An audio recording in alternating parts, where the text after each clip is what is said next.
This place got a new face, killing Joe's face. Got a Joe take, chilling in a new fade. Loose space in a new place, what did he say? He done tic-tac, feeling like a true play. Step back and I never say no. I was winning over there, now I'm spinning out of flow. Got a feeling in the air, but I'm feeling kinda low. Got a ceiling over here, and I think it's gonna blow. Hey, this place got a new face, killing Joe's face.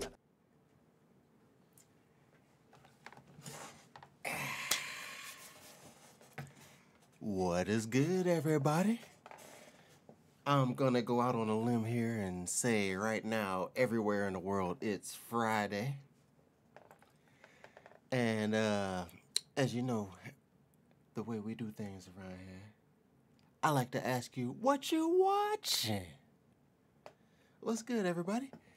So today, we're gonna continue on with our prison series, if you want to call it a series. You know, we looked at the American prisons before, and I was brought to my attention about the Norway prisons. Yes, I'm wearing my robe because it's comfortable. It was brought to my attention about the Norway prisons, and people want to see that. So I've had a couple requests for that. So we're going to do that today. But we're not going to just watch the Norway prison footage, you know, the videos or whatever you want to, the documentaries. But we're going to watch it with a felon, an ex-felon. So we'll get a little bit more insight as to like the real reaction of somebody who's actually been on the inside long term. But we got It's Me, Bryson P, who's going to be the reactor that we're going to be watching. Because I'm actually kind of curious to other people's reaction about it myself. I heard it's like way different. And from what I've seen, little snippets here and there, from like trying not to watch the video, it's been difficult to try and not to look and cheat.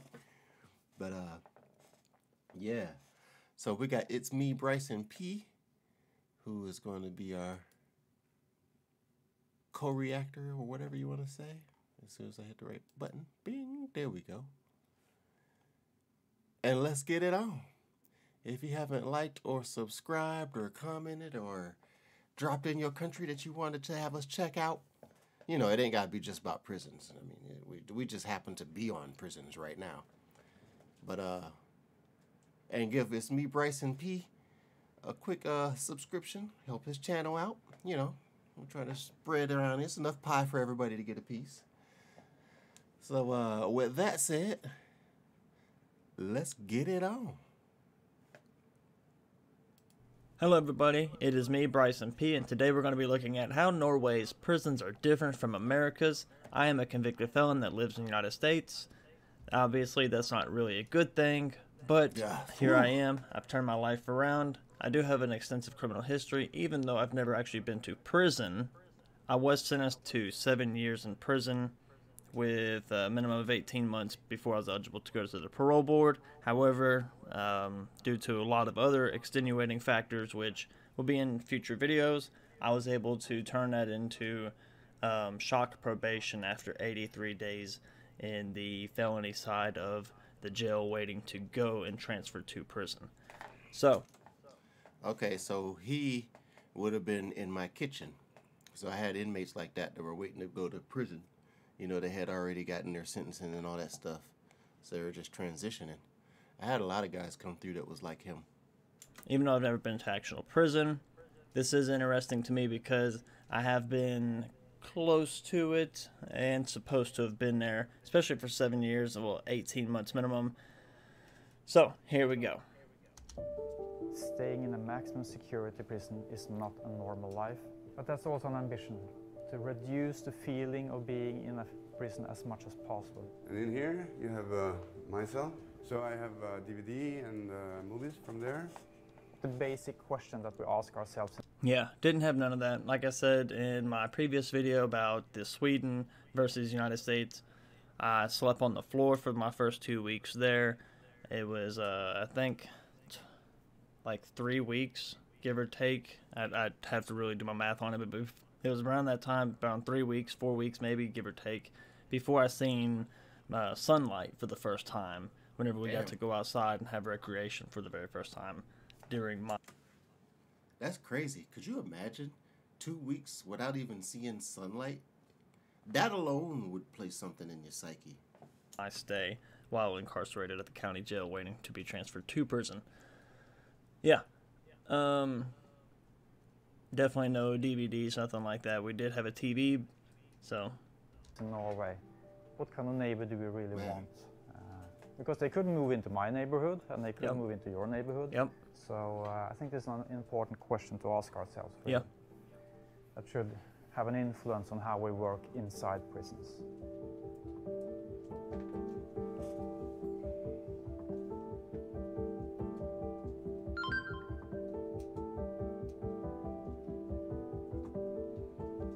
It's not for the prison to judge or to punish.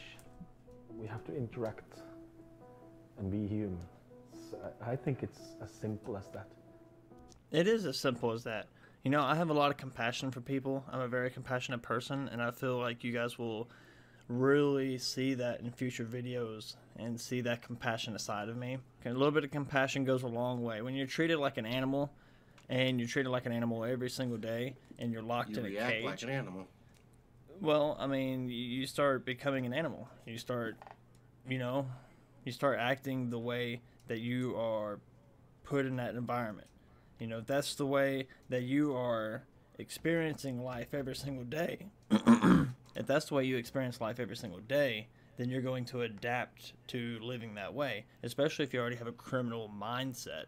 And you're already in a mindset of nobody cares about me to begin with, or I don't have any really reason to care about you, and then you basically spit on me, figuratively speaking. Why would I care a single bit? I wouldn't. And I saw that, and I completely understand why that happens. Again, this is just in the jail side. What the hell? I thought I just turned this thing off.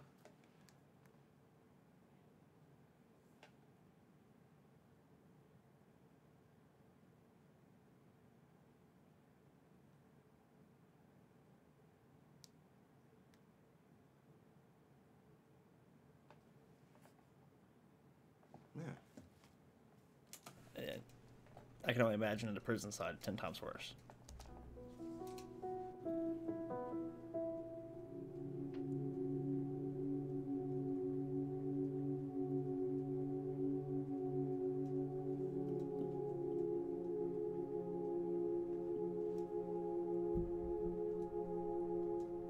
The most important thing is how we treat people.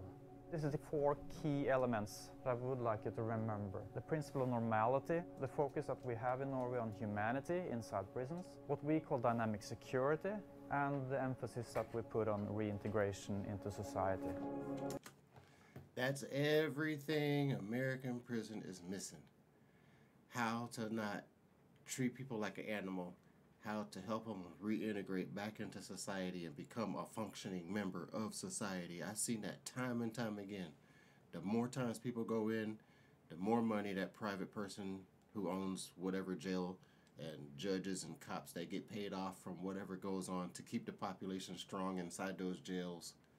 That's why they got such a long period of waiting for transitioning from jail to prison. 1, because of the population is so high.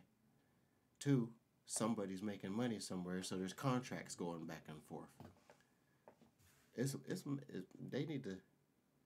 Norway got it going on. I mean, I ain't trying to go to prison in Norway, but or anywhere for that matter. But yeah, what in the hell?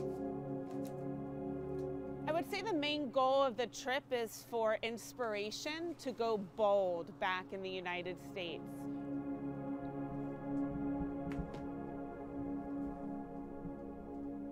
Let's talk a little bit more about Halden then. How do we work and what are the unique things about us? Halden prison opened in 2010.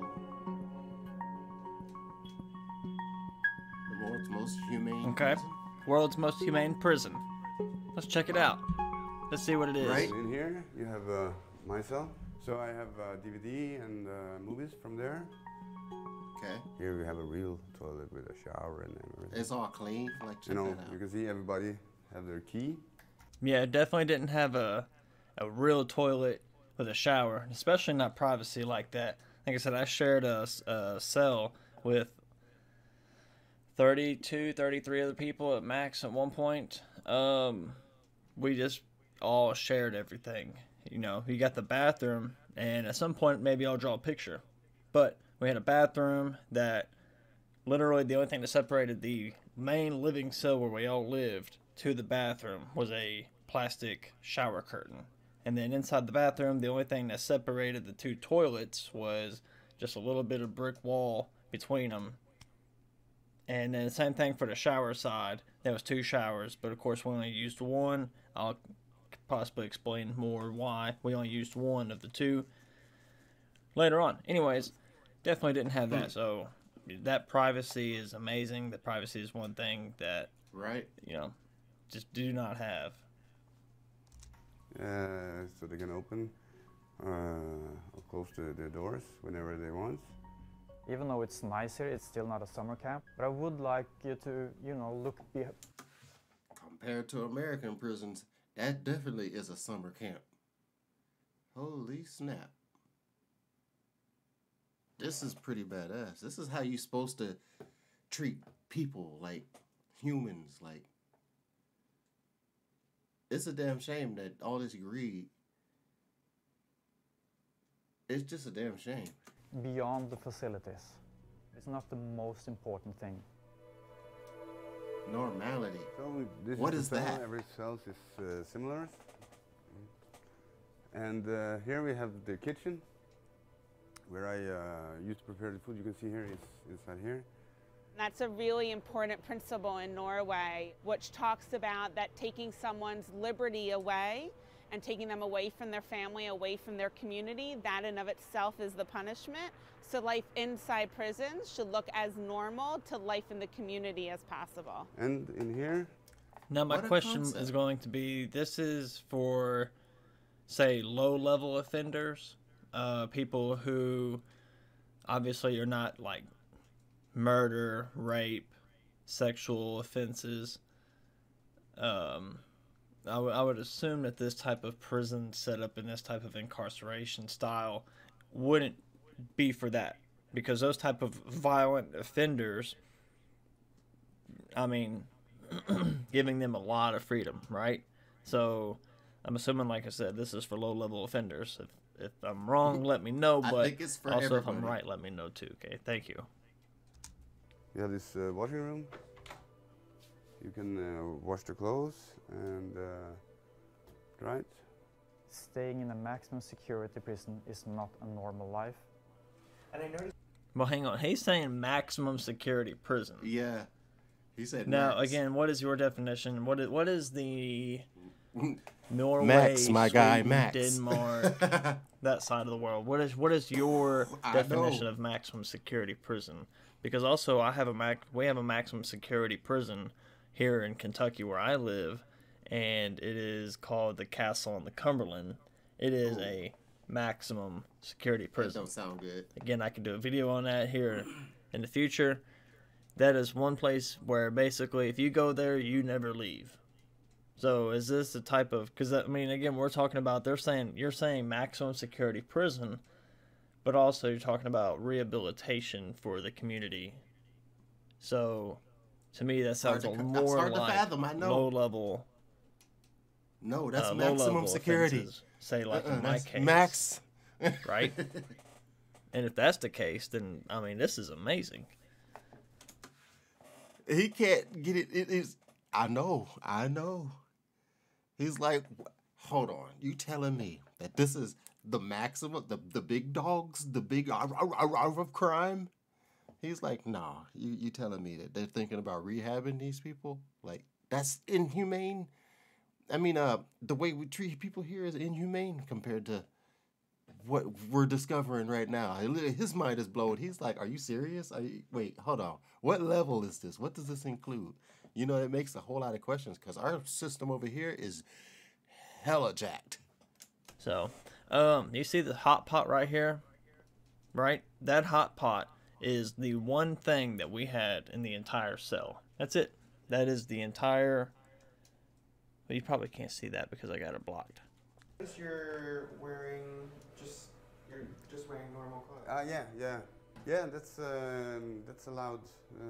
You can wear whatever you want. But that's also an ambition. Hold up. Right there. Oh, my bad. Contrabands all See over the hot pot place. right here? That hot pot is the one thing that we had to share for, like I said, between 28, 29, 30, 31, 32 people. That one hot pot, that's how we had hot water for everybody in the entire cell to make ramen noodles, to make coffee, to make whatever. That one single hot pot for everybody. Which, of course, we disassembled it and took the thermostat out of it so that way you could actually boil water and not just have hot water. Because boiled water, of course, is way better. That's against the rules. Just wearing normal clothes. Yeah. That's allowed. You can wear whatever you want.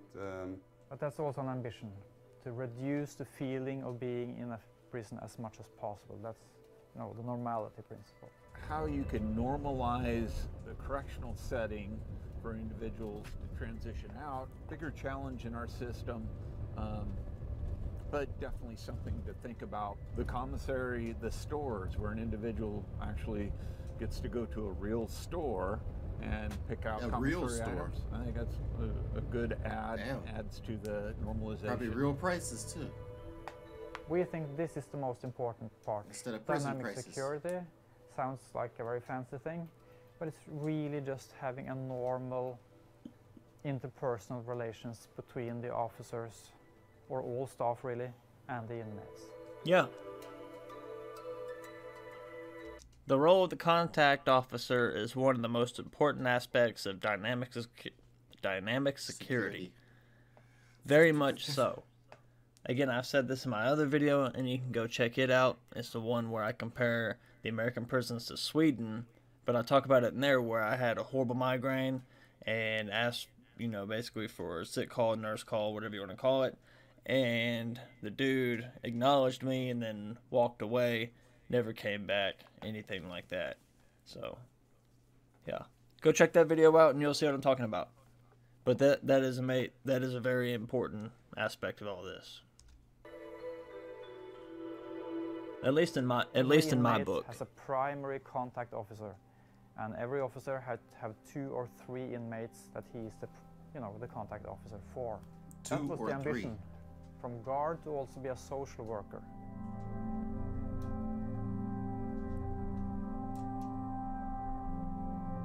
That's really cool. That's really cool.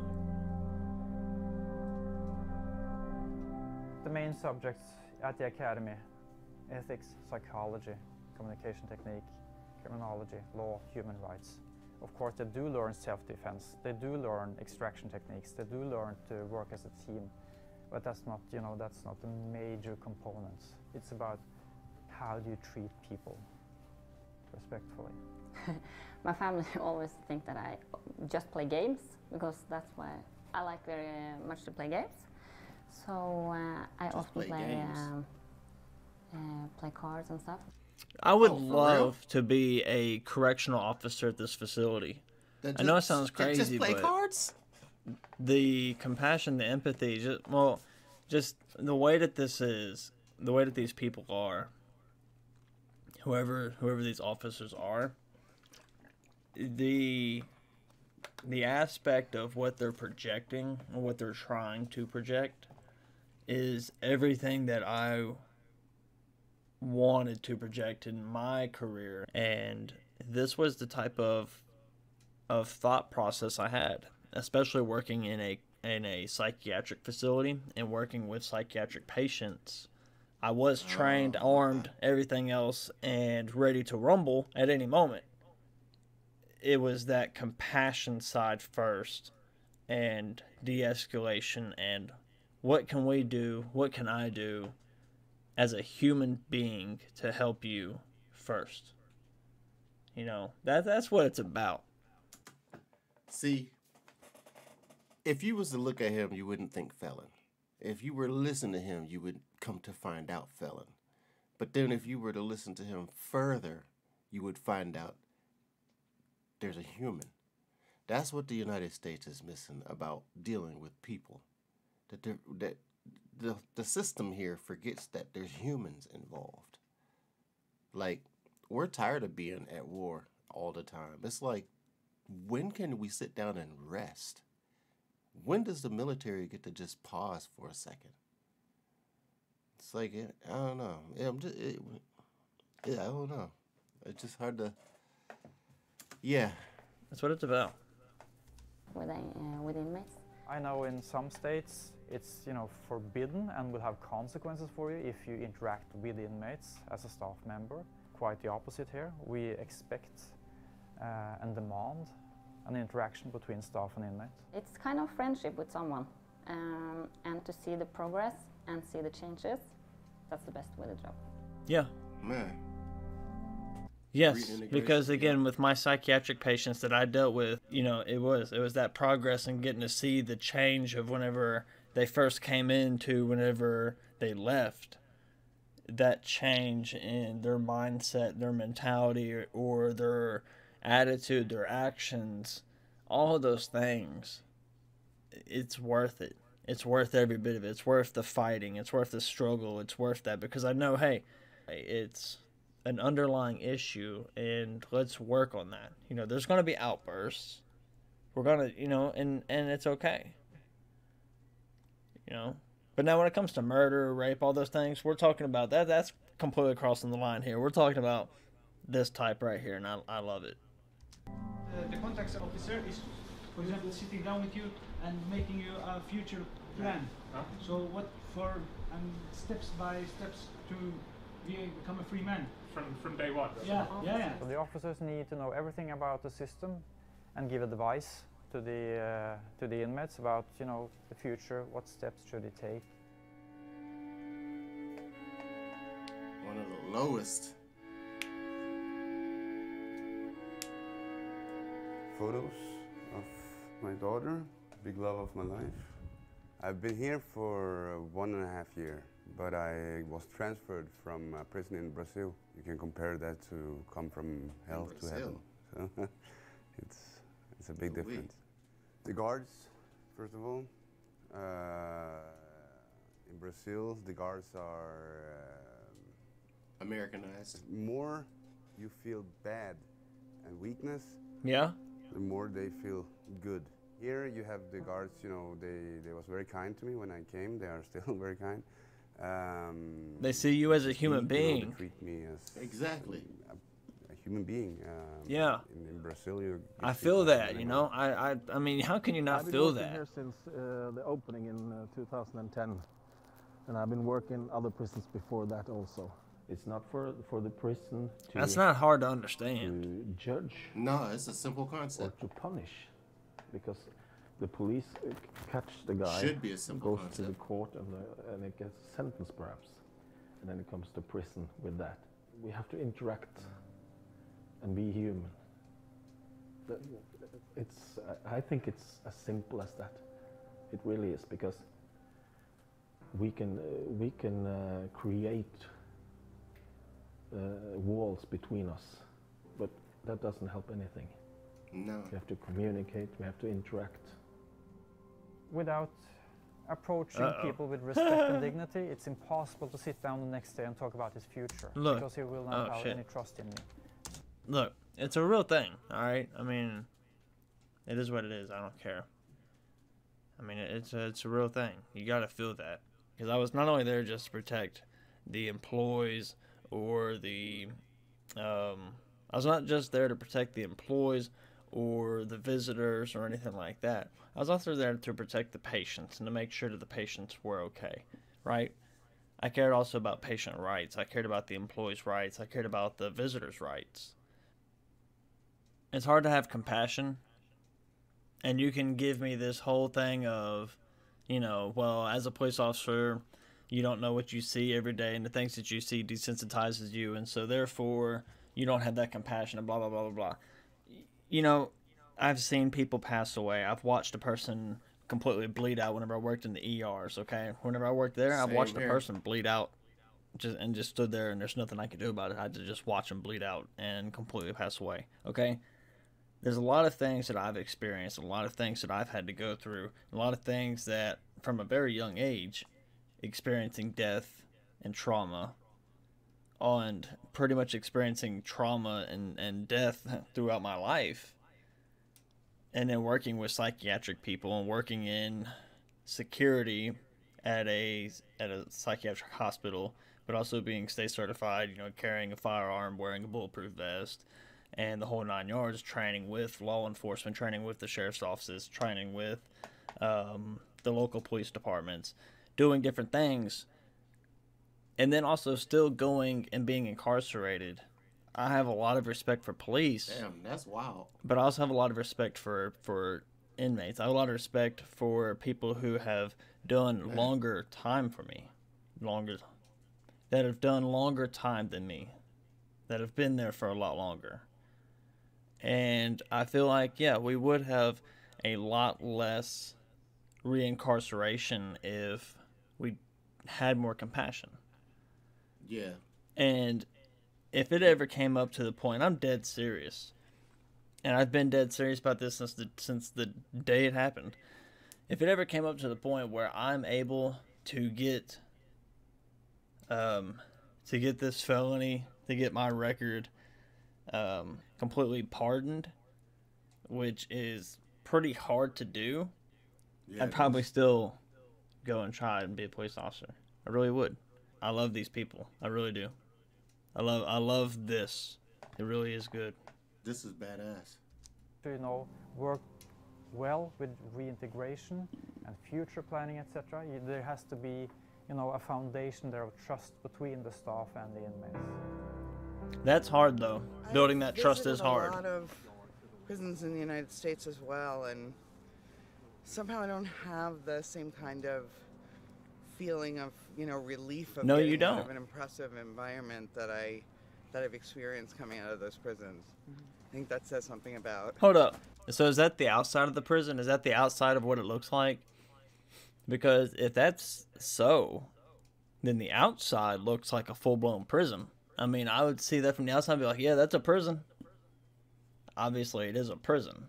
But what I'm saying is I wouldn't think that going in there that it would be, and I don't want to say luxury, but be of that quality, to be of that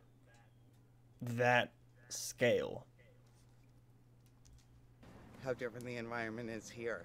I think I have big opportunities here to prepare myself for the life after prison. I thought there is still hope. There is still opportunities, to get a good life after getting out. So, yeah. Yeah. Right? Man. That is awesome. That is awesome. Well, I'm sure this video is already long enough, and you've heard me talk long enough.